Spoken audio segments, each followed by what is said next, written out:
We have Jen Senko, documentarian, author, social activist. What are your other titles? What was your day job before all of this? I had many day jobs, but I was actually in presentations, kind of like graphics. That's how I made my money. Okay, fair enough. Oh, like graphic design.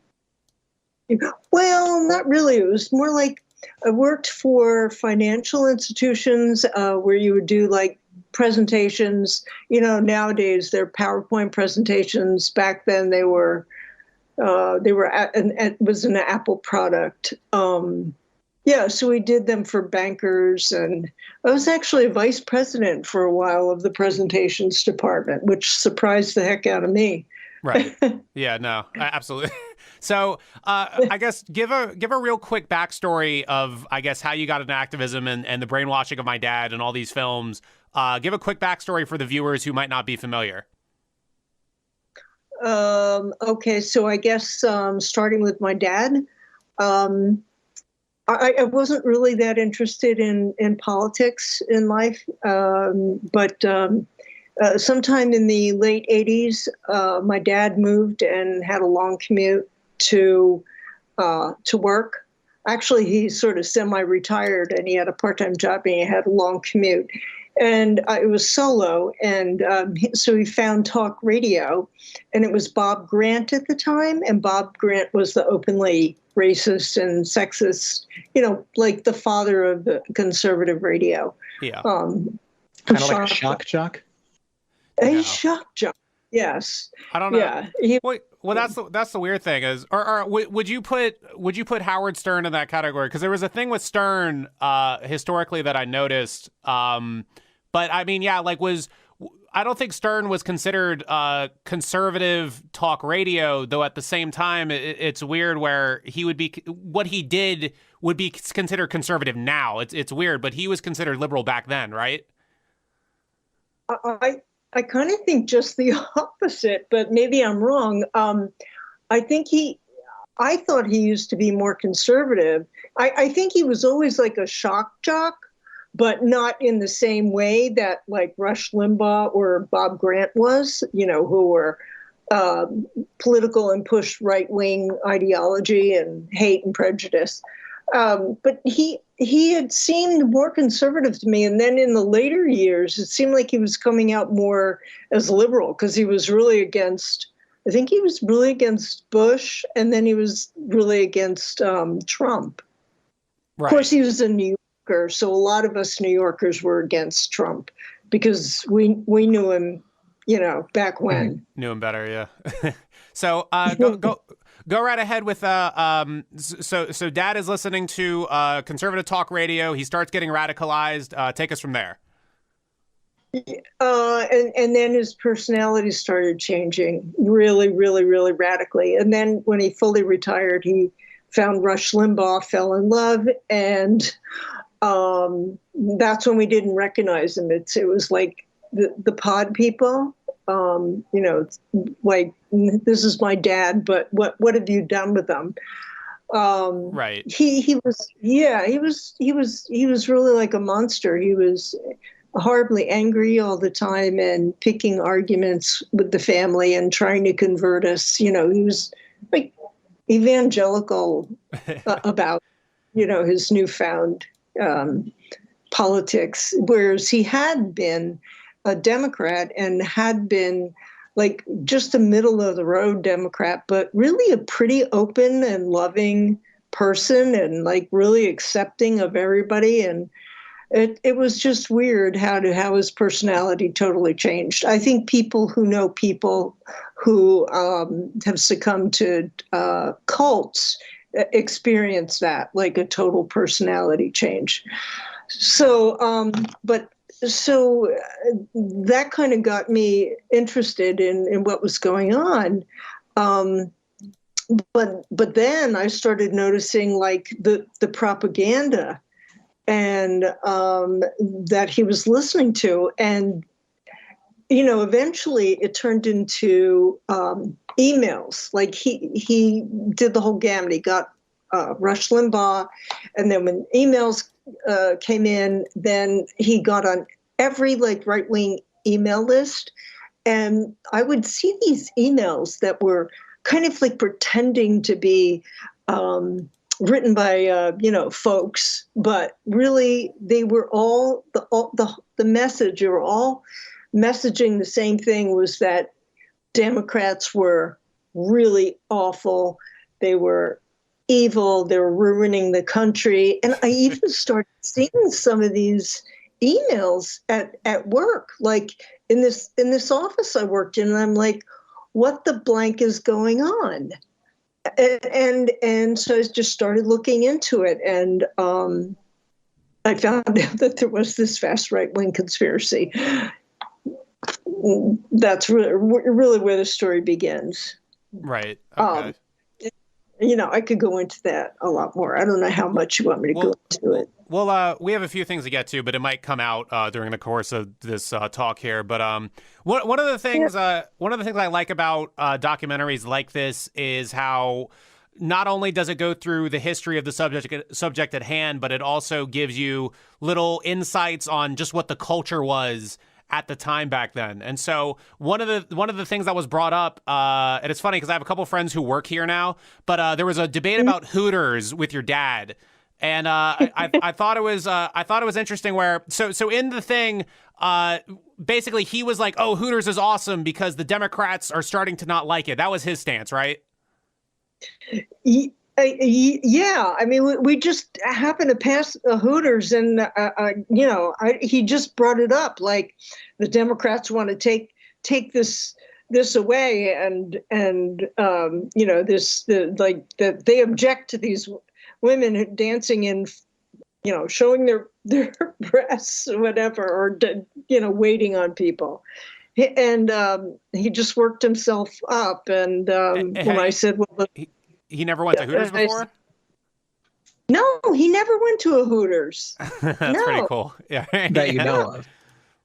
Yeah. Yeah, I mean, he was the type that went bowling Tuesday nights with his friends. But anyway, I just said, well, maybe the feminists have a point. Maybe women shouldn't be objectified. And he almost threw me out of the car and told me to, hitchhike home. Right. How old were you at the time? Maybe I was in my 30s. Okay. Yeah. All right. So, all right. That's weird. Let's see here. Wait, you didn't have your own car, or was it what you like came back for the holidays or something like that?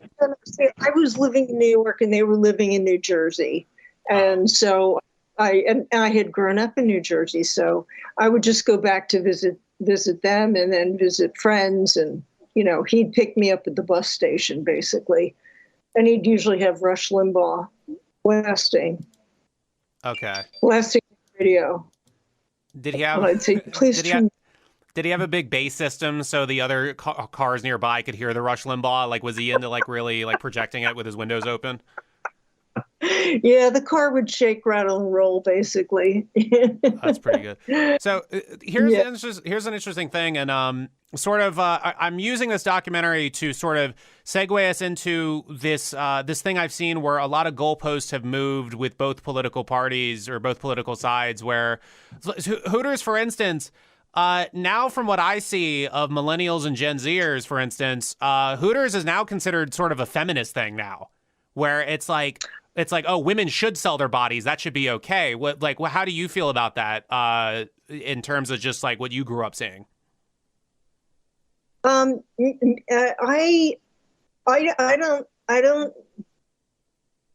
don't understand that.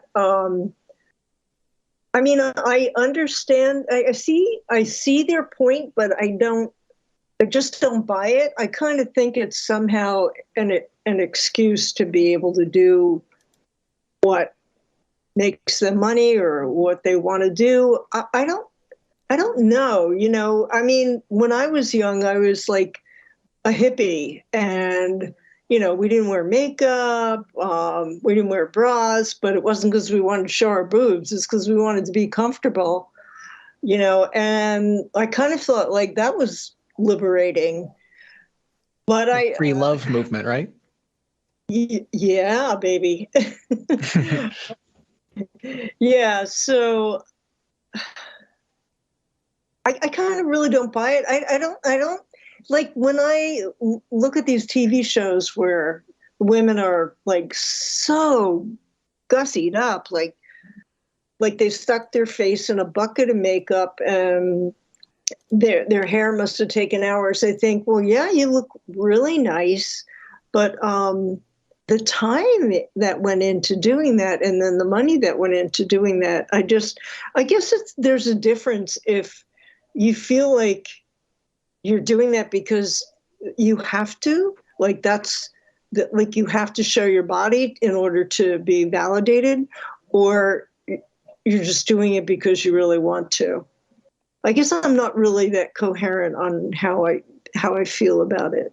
Well, no, that makes sense, but sort of it's interesting. This goes back into my goalpost moving thing, where it's like, Yeah. Today that would be considered a more conservative take, and so it's weird where like the liberals of 1990. Now they are the conservatives of 2020. It's a strange sort of thing that just keeps shifting and shifting. And I think that is so let me get to this with the new conservatives. I guess like most recently the alt-right. I discovered your film. I was like going through Wikipedia. This was a few months ago. I'm going through Wikipedia and I read the synopsis for the film and I'm like, oh, it's a movie about how the alt-right came to be. And then I looked at the year it came out. I was like, oh no, hold on. I don't think it is. And so, because 2015, it was happening, but it wasn't to the point where enough people knew about it to make a movie about it. So I guess, how aware were you of the new right, the alt-right, all that stuff? How aware of that stuff were you during the production of the film Brainwashing of My Dad, The Brainwashing of My Dad? Well, it wasn't called the alt-right then, but I knew that it was a very, very dangerous movement. And I knew that people were easily swayed if they just heard like one point of view. And this may sound weird, but I think maybe because I was bullied when I was in school and could see how easily people could turn, I'm thinking, gosh, all these women in this office are getting these emails that are just bashing Democrats and sometimes really subtly like Democratic views. So I thought back then that I felt like I had to warn people. Like I had my hair was on fire. I had no idea it would get as bad as it did. But I knew it was really bad, and I knew that it could divide the country because it was already dividing my family, and then later on, would divide friendships. And so, and then as I did my research, then I found out it was coming out. A lot of this stuff is very similar to the Birch Society, right, which came out in the 50s. And that came out of a reaction to Brown versus Board of Education, and some oligarchs and an economist called Mikhail Buchanan. Oh, now I'm blanking just because I'm blanking, but his name. But who got the David Koch on board, the father, and they were at the time, and then out of that came the Birch Society. They were like hopping crazy about communists. Like they even thought the sitting president, who was a war hero, was a communist. So people thought they were nutty, and they were so nutty that's why Goldwater lost back then. But now today, it is embraced and kind of what the Republican Party is about. But then it went even beyond that. It went into like outer space. No offense to outer space, but you know what I mean? Right. So I just had this feeling. I don't think that I wasn't, real totally savvy. I did do tons and tons of research and talked to so many people. And it just seemed like we're going down a really dangerous path here. So, and nobody recognizes it. I guess, and people underestimate it. So I have my own theories, but I guess the challenge I pose to you, because this was going on before Donald Trump, and what I would ask is, without mentioning Donald Trump, how did the alt-right or the new right rise, in your opinion? Well, that's like that question. It's got many layers to it. Like it rose because and through right-wing media and media in general. And again, I go back to history. This after Goldwater lost in 1969. Well, at that time when Goldwater lost, the right was declared dead by pundits, right? So the right wanted to strike back, and because they wanted to take over to begin with. I mean, they didn't want to have to pay taxes. They didn't want to have to pay for kids, and especially little black kids, to go to school, or have to pay for roads or things like that. So anyway, the right made it a point, and they were heavily funded, to make the media appear, well, they charged the media with being liberal, and they just that was their goal, to convince people that the media was liberal and to also intimidate the media. So I think the media did get intimidated and bent over backwards in order to not seem like they were liberal. So in other words, they actually leaned right, which wasn't a bad thing to the CEOs, because they didn't want their taxes raised, and they wanted deregulation so they could own more media anyway. So I think that it really, I think we underestimate the power of media and our own abilities to not become swayed. So I think that the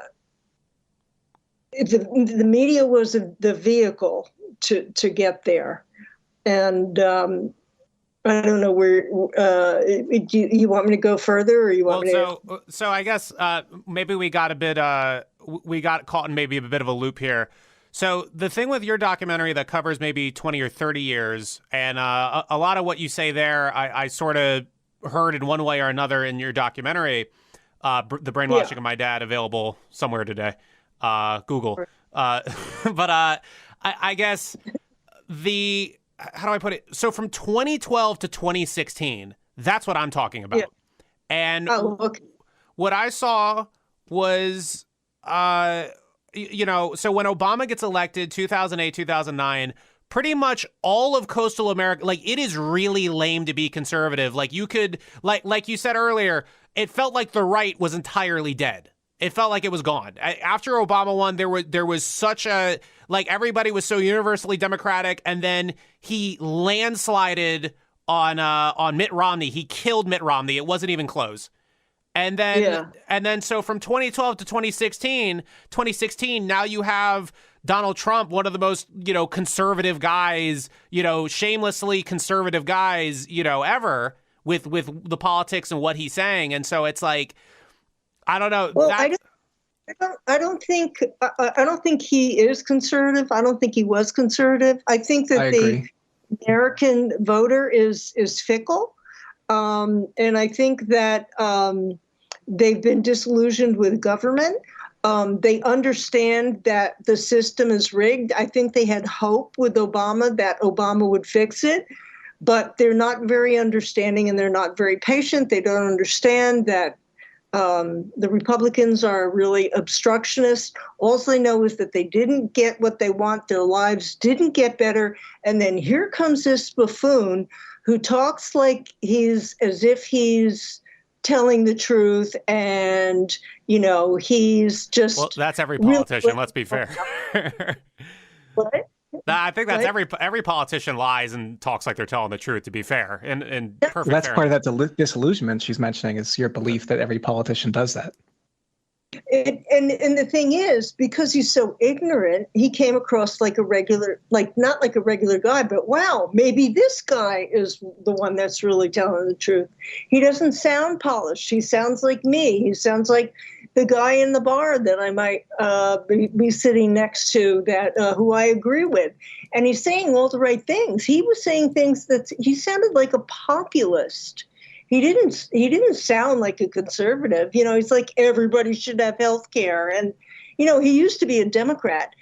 But I think that people just related to that. And I think people were like a deer in the headlights. Like, they know the system's rigged. They know that there's like some kind of conspiracy somewhere, but they don't understand it. They don't understand how or where it comes from or who's telling the truth or why.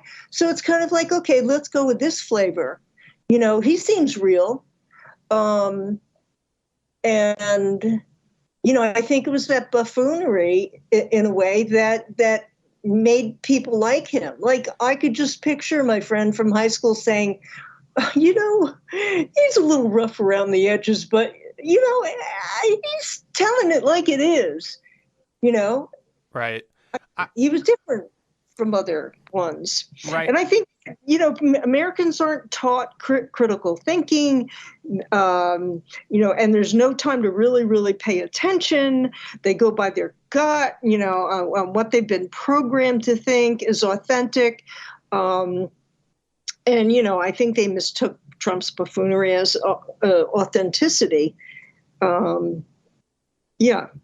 And so there was, in the documentary, a big part of that documentary was talking about how the conservatives were game planning and sort of like they had a whole vision for how they were going to win Republican voters back. But I think that, again, from 2012 to 2016, which is sort of the main era that I like looking at because it was such a fast shift. I think that, I could make the argument that it was sort of liberals. I saw a lot of people vote for Trump entirely out of spite. And so Yeah, me too. I saw that a lot as well. Absolutely. Like I know guys who wanted Bernie Sanders, and then once Bernie Sanders got screwed out by Hillary Clinton, a lot of people just voted for Trump because they were like, screw this administration. And so I think that what I saw was could one make an argument that liberals have a lot of the blame for why there's so many conservatives in America now, just as much of the blame of conservatives, where that's where I've seen where. Go ahead. I don't agree with that at all. I would say I could give you an example where what I see a lot with like discourse where people speak and it feels like there's no room for nuance in certain discussions anymore, where what I see is that, somebody will come, somebody who is nonpartisan, who says, oh, hey, there is here is this thing that morally feels, off of an ethical moral basis, where they say, hey, this thing is wrong. And then if it doesn't entirely align with somebody's, what's the word for it? If it doesn't entirely align with a Biden voter or a Hillary voter's like ideology of the propaganda that they've seen, because we all have propaganda of varying kinds, it feels as though they immediately jump to, oh, you're immoral, you're this, you're that, you're Hitler, and so I think that took a lot of, like you said, the people who would otherwise be centrist-leaning Democrats, I think that pushed a lot of them to the right. That's just, I saw that personally with the spite voting and all that stuff. Did you see that? Yeah, I did see some of that, but we do have to remember Hillary did get nearly 3 million more votes and did win the popular vote. And I think that to me, it goes back again to the media. And the media is a lot tougher on Democrats than they are on Republicans, and they're really a lot tougher on women than they are on men. But yeah, I agree. I did see some of that. I just wouldn't put put all of that, everything in that bucket. I think it's just, that's one of like many factors. But I think it's partially what you said as well. The fickle voter with oh, well, my life didn't get better, so it's Obama's fault. Like I think there was a lot of factors that went into it. There was a huge shift of Obama voters that turned into Trump voters. There was a massive shift in that. And so that's what I see, where we're all like just recently with this Biden and Trump thing. Obviously, Biden won, but it was sort of a thing where before that election happened and everything was up in the air and people were debating a lot. What I noticed was it felt like there was all these. I don't know. It felt like it was all like everybody had this idea that their party has never done any wrong no matter what, and they just don't want to acknowledge it. And I feel like just stuff like that creates spite, both ways, where it's like you have a conservative person who's like, no, this is how it is. If you disagree with me, you're wrong. And then, somebody will see that and they're like, oh, well, I'm voting for Biden. And then it's the other way around where it's like, the person where it's like, if you don't agree with, I don't know, if you think there's, not even if you disagree, if you think there's more nuance to a discussion, even then, like they'll be like, oh, you're immoral, you're this, you're that. And then, I'm going to be, sort of lower IQ people, they'll be like, oh, well, I'm going to vote for Trump. It's one of those things. And so I'm sort of like I believe in progress. At the same time, I don't think either political party really cares about progress. I think they just want what's best for their pocket and their bottom line. So I guess, but I don't know, like, do you see, how many examples on the daily do you see of stuff like that? Well, first, I mean, I just want to say, I think that's like really a generalization and, oh gosh, no offense at all. I think it's a little bit cynical. That's all this show is. Think of it this way. Because I think that it's individuals. Like I think, okay, to your point, I do think that the reason why people are in those camps, I think it did get really tribal, and I think each camp feels like unheard or. And they've just become really super defined, especially over the years that you're talking about, from 2012 to 2016, because of Trump was so extreme that each camp got more extreme and then also too more aware of how crazy this could get. Do you feel that nonpartisan viewpoints are dying off? Do you feel that we're far more polarized than we used to be? Oh my gosh, yes. Yeah. We are far more polarized than we used to be. Yeah. I mean, we're on the brink of civil war. I don't know what form that would take, but yeah, everybody's pretty much burrowed into their camps. But there are still people who are, not really paying that much attention to politics too. I know, because I'm living in New Jersey, taking care of my mom, who's 101. 101? Yeah. She's going to be 102 in March. And I normally live in New York.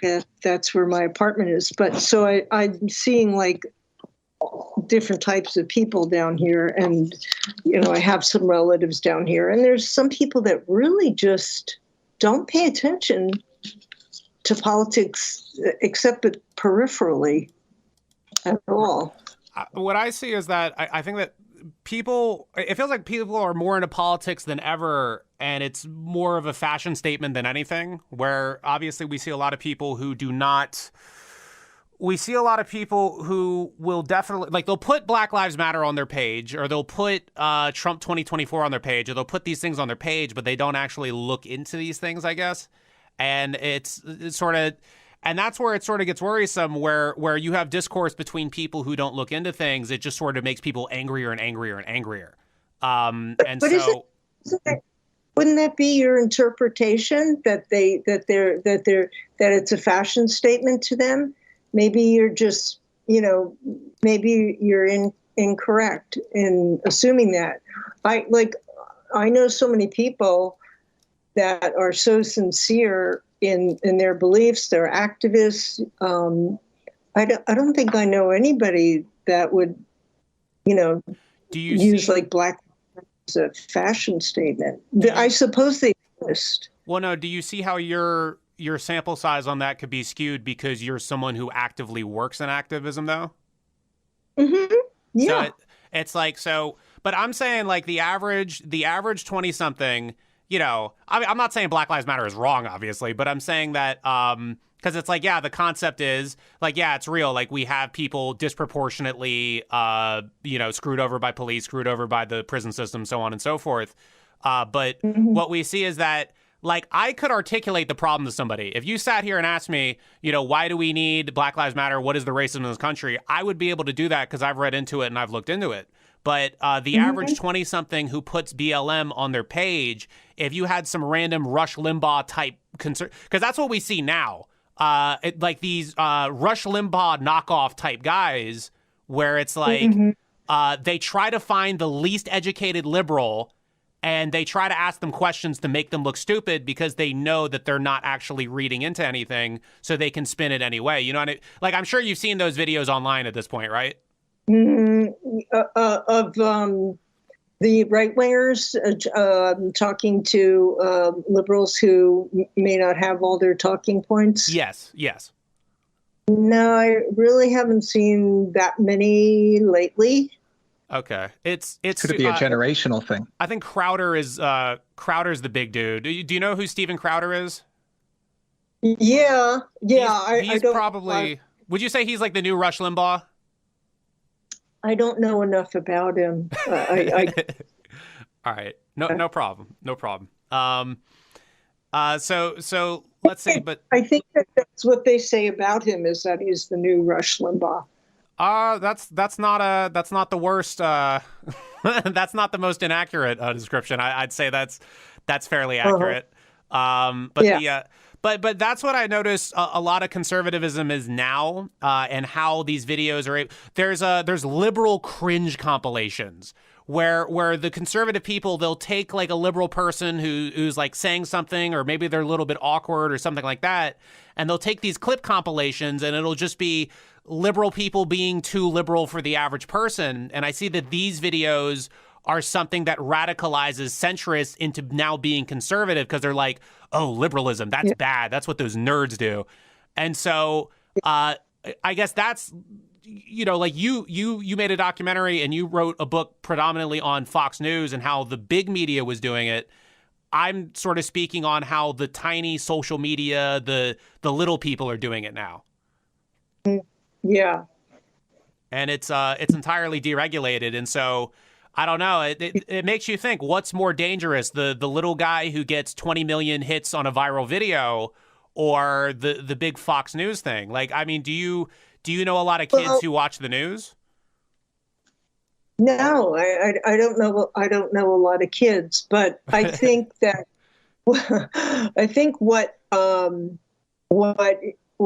what's missing is, like, what's behind it all, the whole reason why this happened. I mean,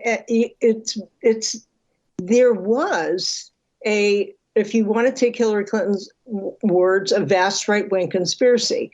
There were oligarchs and billionaires and people in these huge corporations got together and they got think tanks. I mean, it wasn't just the media. The media was just one arm of it.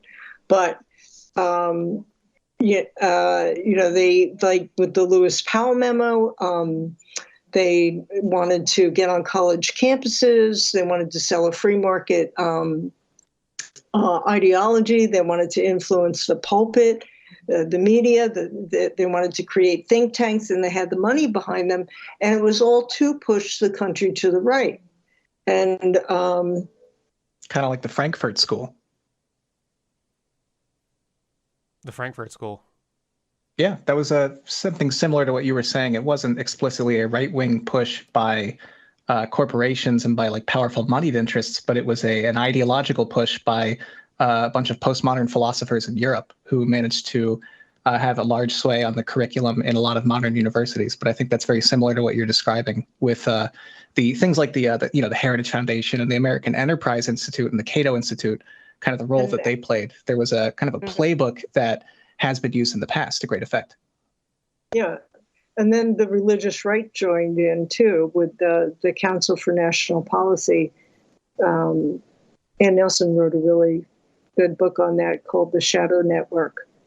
Right. I mean, there's just all of these rivers that run into this big ocean. All of these, it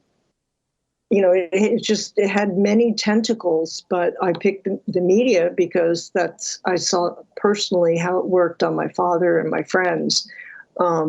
Yes, and then of course, there's that branched out into social media. To me, it's like a poison that's just seeping into our country in many, many different ways.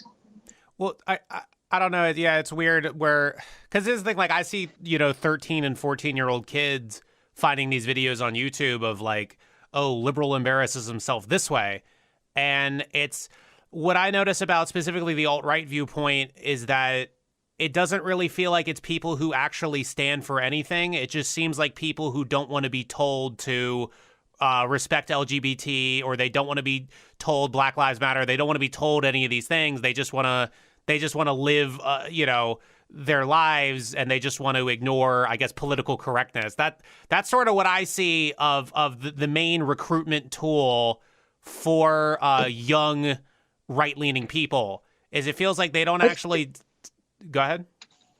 No, I think that's how it's painted, but for people like Crowder, there's a lot of money.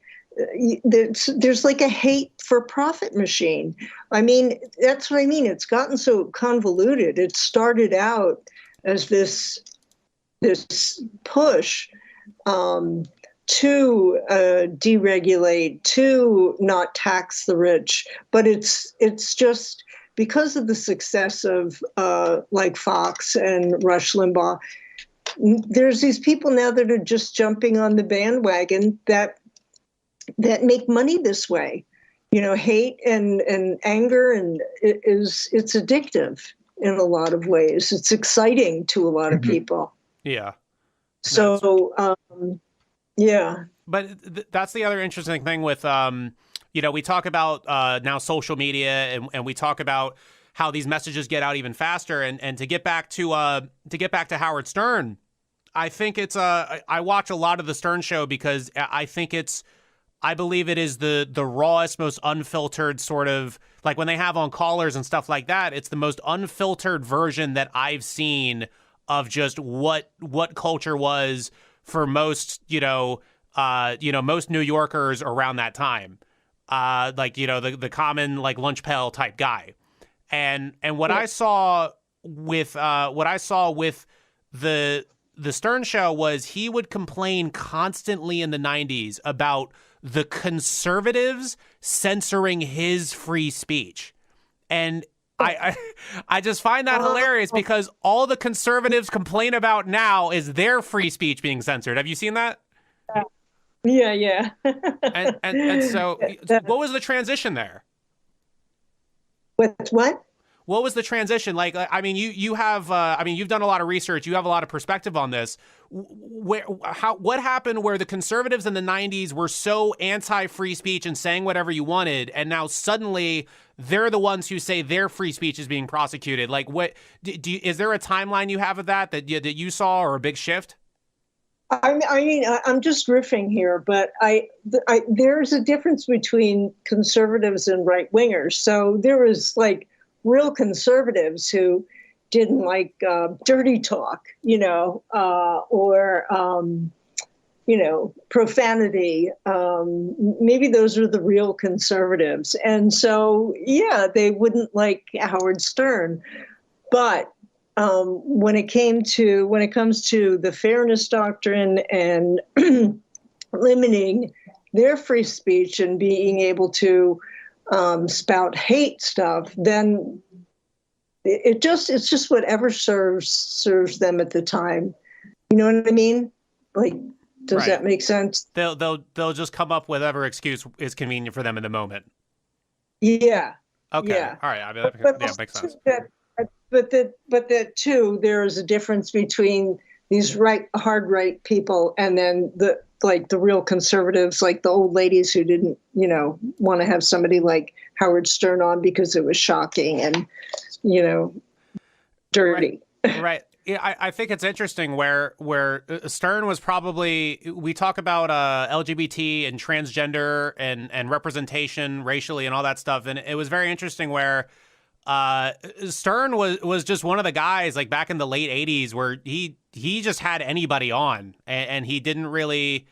I thought that was fascinating where he was being told that like, oh, he's bad, he's the Antichrist, he's this, he's that, but now we go back and we look and we see a lot of the things that he was doing on his show.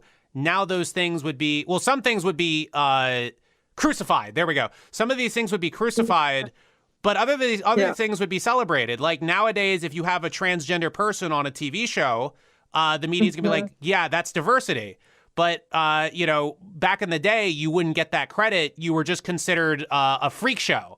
And so that's where it's a very big sort of divide. The other thing, speaking of transgender, that's another thing that reminds me of sort of, again, like the shift that we've seen 2012 to 2016 is that the dialogue on transgenderism has exploded between those two election cycles. And obviously it was always around, but that between those two cycles, that's when the conversation really started getting big.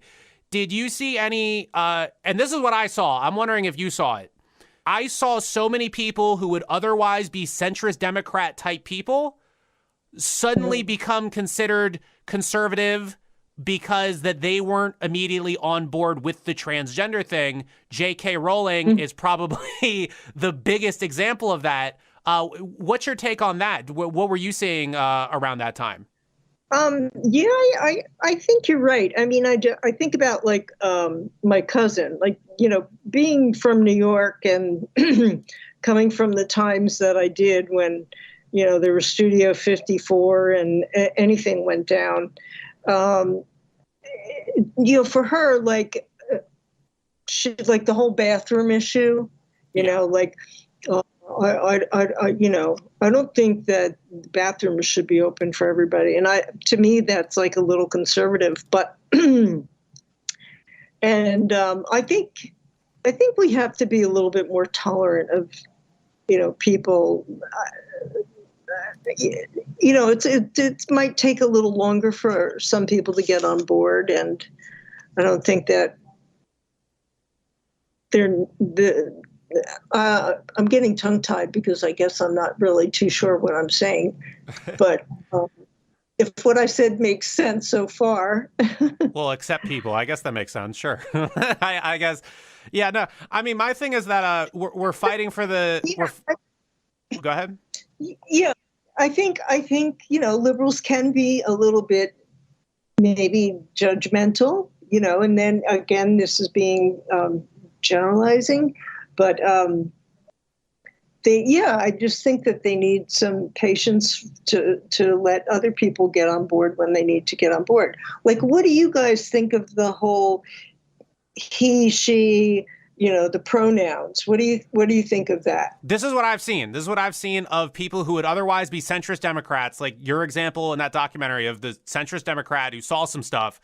I noticed that it wasn't even so much, and this is with New Yorkers too, it wasn't even so much that people had a problem with transgender people or transgender people using bathrooms. It was specifically the pronoun thing. When they found out that there would be some, or I don't even know if this is real in America. I think it was in Canada where they talked about it. But when they heard that there was some legal thing about mistaking pronouns and pronouns being a thing that's, misusing a pronoun as a quote unquote act of violence legally. When they heard that, so many people jumped on the conservative bandwagon after hearing stuff like that. And that was also around 2012 through 2016. It was all. And so I think that there was all these little things that Trump took full advantage of to become president. Where he took advantage of the centrist Democrat who was tired of political correctness. I think that was his number one thing where he was able to shine and get a lot of voters. Yeah, I think you're right. That like I was saying, kind of like the buffoonery, like, well, he just seems like a real guy, like the guy that maybe you'd talk to in the bar next to you, except he's not, and he never was. No, but I mean, he's just a regular guy who owns a golf course. Yeah. Yeah. I own a golf course. I'm a regular guy. Wait, do I? No. Mike, do I own a golf course? Don't count. No, the metaverse doesn't count. Oh yeah, the Mario Golf doesn't count. Okay, so anyway, but I guess that's the thing though, is that Trump absolutely does say a lot of things the guy at the bar would say. You go into the average bar in Brooklyn and you bring up, my pronouns are she, he, or she, her, or he, him, or they, them. A lot of guys in a bar are going to look at you entirely sideways. You go to Long Island and you try that. I don't think that's working out well. Like, I think most people are going to look at you weird. And these are people who would probably vote for Biden. That's what I see. I have a very liberal or supposedly Democratic cousins who, they say, Trump is awful. Trump's horrible. But if you bring up gender neutral toys or transgenderism, they laugh at that. They're like, oh, that's some goofy thing. And so that's what I see. And so, but Trump was able to swing a lot of those people to his side by talking like you said, talking like that dude at the bar, because that's a lot of guys in America still. That's the majority of America. Yeah, I think he has an innate talent. Like in person, he can be very charming by bestowing his approval on you. And I think that he kind of is really intuitive. Like, I don't think he has a lot of intelligence necessarily, but I think he's really intuitive and really knows how to say things that make him seem authentic and say things that people can relate to. Like, that make him sound as if he'd be someone that they could identify with. Right. No, see, my thing with Trump is, some people get mad at me when I say this, but I can't totally discredit him, because this guy became president. I don't think he even wanted to be president, but this guy became president just through campaigning. And it's like no one on the inside really wanted him there either. And I just think that's astounding to me, how he found this game plan where he was able to do this. And I don't really agree with most of his politics at all, but at the same time, like you said, the intuition of being able to key in on what a lot of people want, like I can't discredit that skill. When I see a lot of people will attempt to discredit it, but I think that just comes down to being honest. Like, I have friends that hate him that will not give him, an ounce of credit, but give credit where credit's due, and that he is intuitive.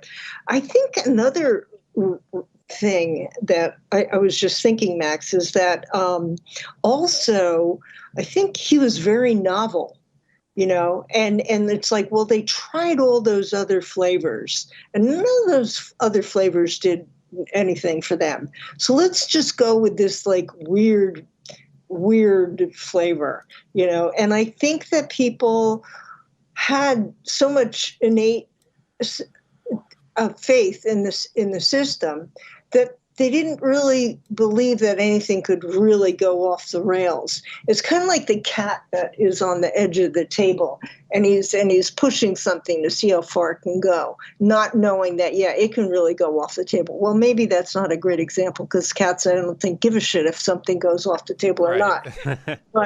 But you know what I'm saying? I think there is that also, like, wow, let's just see where this could go. This is really novel.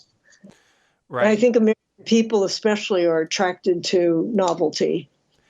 I think that post-Trump, this is sort of not my closing statement, but sort of my closing analogy on the whole thing of where we are politically now, where you'll mention something bad that Democrats did, or you mention something bad that Republicans did, and whoever is rooting for them doesn't want to acknowledge it or reduces it as much as possible. And I really feel like politics in this era it's just sports teams for people who want to feel righteous or want to feel smart. Where I think about the Dallas Cowboys and how they will constantly lose every season, yet you talk to a Dallas Cowboys fan and they don't want to admit that their team is awful. And it's sort of this thing, and it goes both ways where, conservatives don't want to admit that, Trump was engaged in some sexual harassment with women. But at the same time, it's like when you talk to Democratic voters about, let's say, like the Joe Biden 1994 crime bill, I noticed that you talk to a lot of people about that, and they sort of reduce and they say, oh, it's in the past. But I know for certain that if Trump did something like that, they would never stop bringing it up.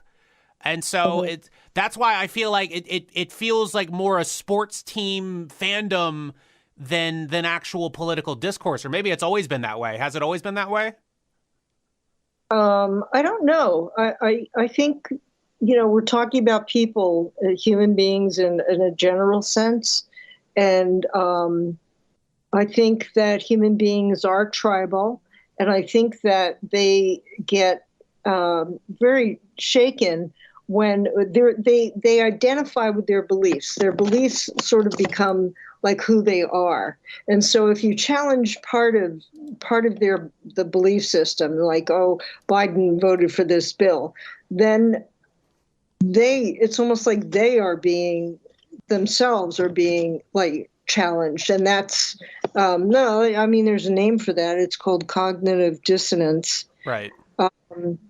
And so I think I don't know, it's a very interesting thing to ponder. I don't know if it's like, it is probably also too a sign of the times, because people are so defensive right now. I mean, things are so hot, Yeah. So do you think that this will all go away? This hyper political era? Do you have a projection on when this might evaporate?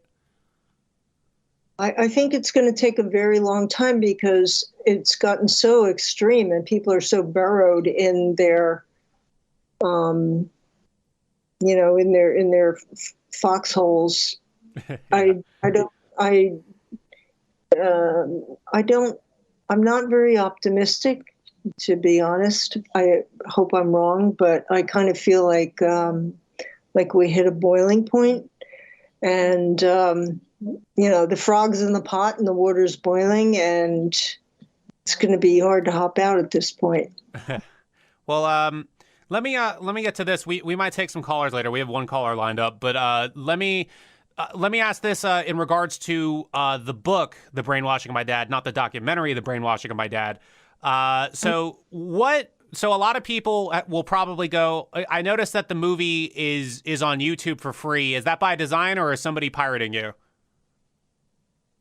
Well, sometimes we do get pirated frequently. I think that the one on YouTube might actually be for free. We do have an aggregator, and they might have a deal. The one that you say that is for free, that might be something that our aggregator has a deal with YouTube for. I see. Okay, makes sense. So yeah, that's how I watched it. It was through the YouTube network movies and shows tab, I think. So yeah.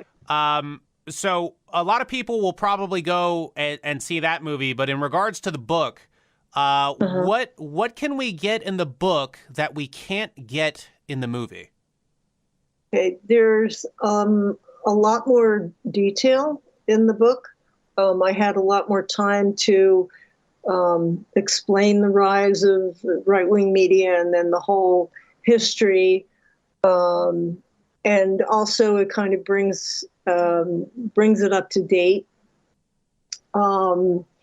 It just goes into a lot more detail. Like when you're making a movie, like when we first made the movie, my editor brilliantly said to me, Jen, put everything in there that you want. It doesn't matter how long it is. Just put everything in there, and then we'll whittle it down to a watchable size. And then that way you're picking what's the most important. Well, with the book, it's like the kitchen sink. Right. Okay, that makes sense. Okay, Yeah. so the kitchen sink too, huh? Okay, so let me see. So as far as documentaries and stuff like that, I mean, what were your favorite documentaries that you saw before you produced this film?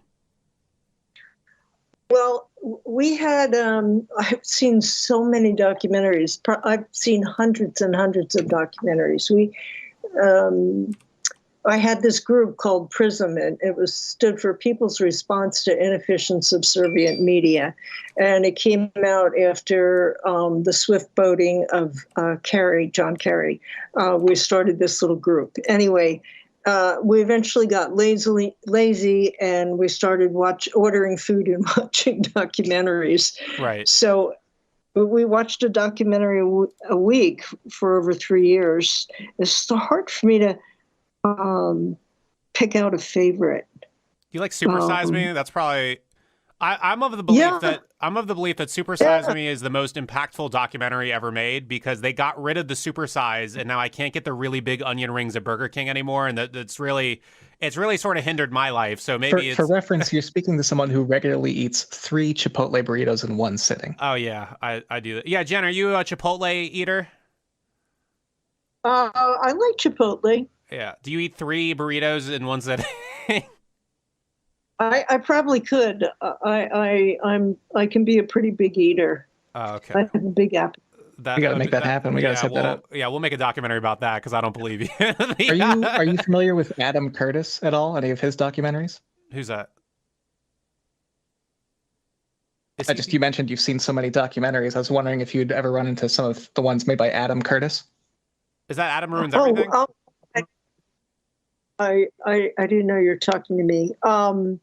No, not offhand. I could have seen it and then just not remember the name. He made some very interesting ones about some similar subjects that you touch on. There's one in particular called The Century of the Self that kind of follows a similar timeline to what you are discussing in your book and in your movie. And then he also made another one in 2016 called Hypernormalization. I'm not sure if you're familiar with that one. That was kind of a big splash when it came out. But I mean, I guess if you're looking for recommendations for your group, I would say Adam Curtis is a great time. Yeah, well, that sounds very interesting. Hypernormalization. That got my attention. It's a powerful one. Yes, Adam Curtis. Yeah. Those are actually free online.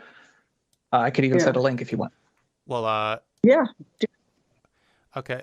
Jen, you mind if we go to a caller? Somebody wants to call in and talk about, they said political correctness. Do we want to hear them out? Sure. All right, let's see. You sound thrilled. Their name is Daniel. Yeah. We're wrapping Daniel? this up. Yeah, his name's Daniel. I don't know. We're seeing what's up here with him. Although he tried to get in about 50 minutes ago, so let's see if he's still by his phone, by his landline in 2020. Daniel, what do you want on the show? What's going on? What do you want to talk about? Well, you're on here with Jen Senko, author, director of The Brainwashing of My Dad. Her dad, not my dad. Yeah. Well, I've been listening for a bit, and honestly, I've been really enjoying everything. It's been discussed, and I guess what I was wondering is that, hello? Yeah. What's up? Okay, sorry about that. I was just wondering. I wanted to ask Jen, since she's definitely witnessed all these things, that I'm just wanted to know on your opinion as to compared to what is political correctness as defined now. While you were growing up, do you think that the idea or the definition of political correctness now is completely different compared to what it meant back then? I think that political correctness may be a term that was kind of made up in order to divide us. I mean, I think when I was growing up, it was just you were either polite or you weren't polite. And there was a certain politeness around strangers and people that weren't in your family that maybe, you didn't have when you were just with your family or with your friends. So I'm not crazy about that term political correctness, because I do think it's a little bit contrived. I suspect it is. I don't know, but yeah, I mean, certainly a lot more was permitted back then. And oh, thank you. I see that. Back then than now, it's really, really changed. I mean, I'm so old that when I was growing up, we called black people colored people, and yeah, didn't they're really bringing that think back though. That's what I've noticed is the people of color phrase. Now I see random like girls who are 20 now they say colored people. So I don't know how we should feel about that people of color phrase now because it's making people say that again.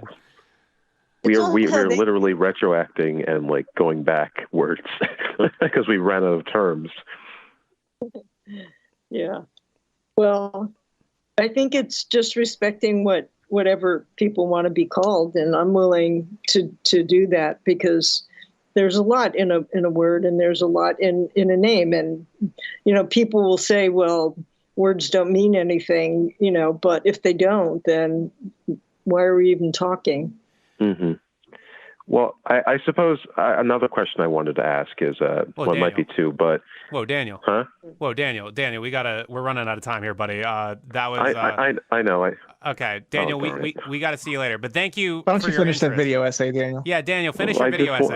But I wanted to ask about the Weather Underground. The Weather Underground? Yeah, because it's like, I find it Oh, all right, fine. What? Are we, Daniel? Are you giving up, or are you staying with us? What are you doing? Okay. Well, what I was going to say is that I find it interesting that you say that we're more politically divided now than we were back then, because I read up about the stuff that happened back in the day, and it's like the Kent State shooting, the kidnapping of Patty Hearst by the SLA, the Weather Underground, and compared to what inspired people to become radicals back then, compared to today, where it's like where men. Where I know like tons of men who became completely conservative and radical, all because of like some dumb internet movements. It's like I just find that hard to believe. I suppose. I think we weren't on the verge of civil war then, but I think now, I mean, really, it's not just me thinking about it. There's a lot of political people that are talking about we're on the verge of civil war. So I think that's a lot more, serious than I think going on back then. It was pretty bad, but I tell you, I lived through that. It still wasn't this hot. It still wasn't this divided. It wasn't this level of like right now, everything feels like it's just boiling below the surface, about to explode. It didn't feel like that then. That's interesting. Even during Martin Luther King and everything, it just wasn't tense at all, or not tense at all. But you're saying it was nowhere near as intense even back in the days of Martin Luther King and like Malcolm X. There was still, I don't know, there was still some kind of hope. There still seemed like good prevailed. I think it has to do with the cost of living. That and I think it has something to do with the internet, because back then you could just block it out by taking a walk outside, but now even if you walk outside, you're going to see something. Right. Because you'd be on that phone all the time. Yeah. So, Daniel, are you going to get the new book, The Brainwashing of My Dad, available on? Is it available on Amazon? I'm going. Yeah, but okay. I try to encourage like independent bookstores. So if you go to the website, there's a link where you can get it through an independent bookstore. Yeah, Daniel, are you going to buy? Are you going to buy The Brainwashing of My Dad? Are you buying it right now, Daniel? Knowing me, I won't be able to finish it, so I'm going to rent the documentary. Oh, okay. So Daniel, you realize if you don't buy that book, Trump's going to get reelected in 2024, right? You realize that'll happen. You have to support the book, Daniel. If it's not the book, it's going to be Biden. So. Okay. Well, anyway. Just saying. Good talking to you, though. All right. Daniel. Thank you, Daniel. Nice meeting you, Jen. All right. Nice to meet you. All right. Well, that was Daniel. Horrible vibes. Yeah, Daniel is going to allow Trump to get reelected in 2024 by not buying the brand new book, by not buying the new book, The Brainwashing of My Dad. Is it just thebrainwashingofmydad.com? Is that where people find it? Mm-hmm. Yeah. Okay. Yeah. Thebrainwashingofmydad.com. Buy it today. Stop Trump from getting reelected. That's the best. Yeah, was there an advertising campaign that had that idea? Not that I know of. Okay, that's good enough. All right. Well, anyway, The Brainwashing of My Dad. Buy it. Learn the history of what goes into the internet discourse of today. Jen, I'd like to thank you for your generosity of your time, and I'd like to thank you for sharing your viewpoints on the history and how things unfolded to get us to where we are today. Well, thanks for having me, Max. Sorry, I'm a little bit tired, but it's been a long day for me. Oh, yeah. Every day is a long day in this modern, boiling world on the verge of civil war. Thank you, Jen. Yeah. Okay. Thank you, guys. All right.